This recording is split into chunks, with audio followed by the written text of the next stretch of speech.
What really is a living wage? Can a salary ever be enough?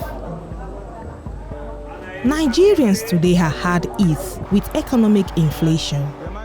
From the cost of food to fuel and the value of foreign exchange, economic markers paint a gloomy picture.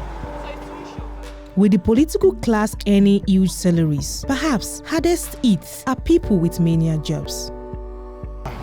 Mana samun 4,000, 3,000.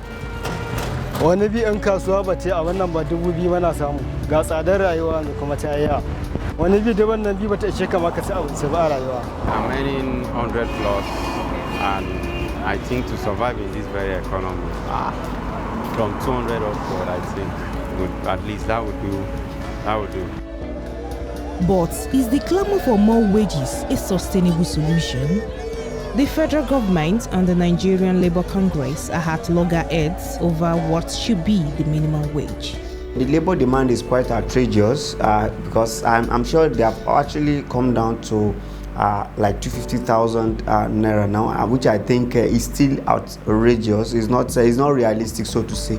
And government also is offering a ridiculous amount, which they have also upped their game to 62,000 naira. They must reach a compromise. And what's the compromise we are thinking as an economist? We are looking at between 100 and 150,000. We're also looking at the backlash, the negative externalities that could follow that change.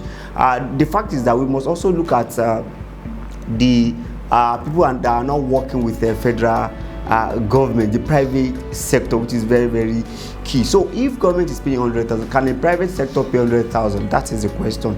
And that's why the tripartite must come together.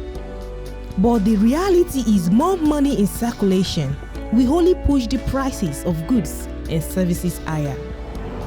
When more people earn huge amounts of money, the currency loses its value. With the rich getting richer and the poor getting poorer, it is a double-edged sword. Economists advise a shift in focus from minimum wage to policy regulations for economic stability. I think Labour should change their dimension. Labour should stop fighting for salary increment. They should look at other issues that could make life more bearable.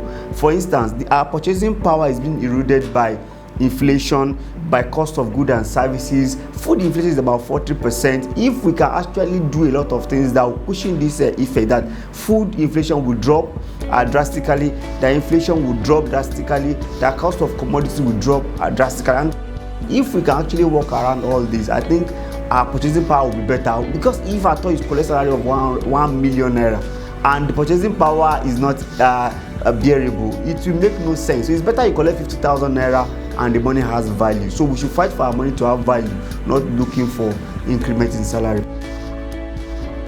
No doubt, the economic reforms of Tinubu administration are taking a toll on average Nigerians.